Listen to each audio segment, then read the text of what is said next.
may temporary restraining order, gusto ko lang malaman in the future, kung sakaling talakayin na to sa Supreme Court, ang One Rider Party List ba ay sang-ayon sa pagpapatupad ng NCAP nationally?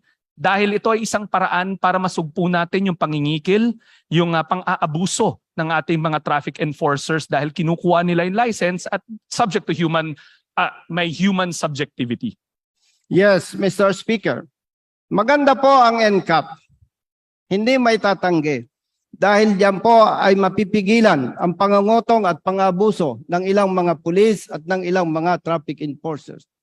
Ang kino-question lamang po natin kaugnay sa pagpapatupad ng NCAP is yung pong sistema. Ano po yung sistema? Mr. Speaker, marami ng motorista ang nagkaproblema dahil sa NCAP. Para po maging malinaw sa bawat isa sa atin, hayaan po ninyo na magbigay ako ng maikling kwento. Isang rider, after several months, siya po ay magre-renew ng motorsiklo niya, ng rehistro ng kanyang motorsiklo. Sabi po ng LTO, Mr. X, bumalik ka muna sa lokal na pamahalaan ng Maynila. Nakalarma ang iyong motorsiklo. Pagpunta po niya sa lokal na pamahalaan ng Maynila, napag-alaman po niya, Mr. Speaker, more than 90,000 pesos ang kanyang mumultahan dito. Bakit po? Hindi po nabigyan siya ng kaukulang notice doon sa kanyang paglabag.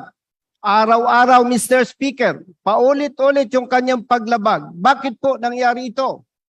Ang rehistro po ng kanyang motorsiklo ay naka-address sa Maynila. Samantalang siya ay kasalukuyang naninirahan sa Cavite. Sa madaling salita, Mr. Speaker, nire-recognize natin yung sinasabing ignorance of the law excuses no one. Pero kung sana naipadala agad ang notice of violation sa nasabing rider, hindi sana magpapatong-patong ang kanyang violations na nagkakalaga ng more than 90,000 pesos.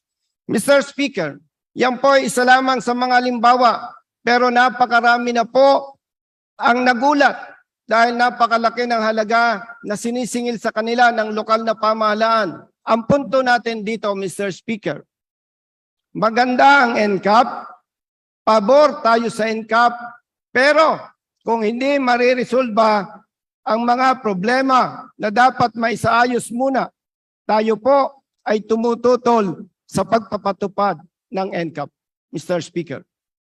Maraming salamat, Mr. Speaker. Sa punto na to, naniniwala ko na yung debate ng NCAP ay another topic for another day.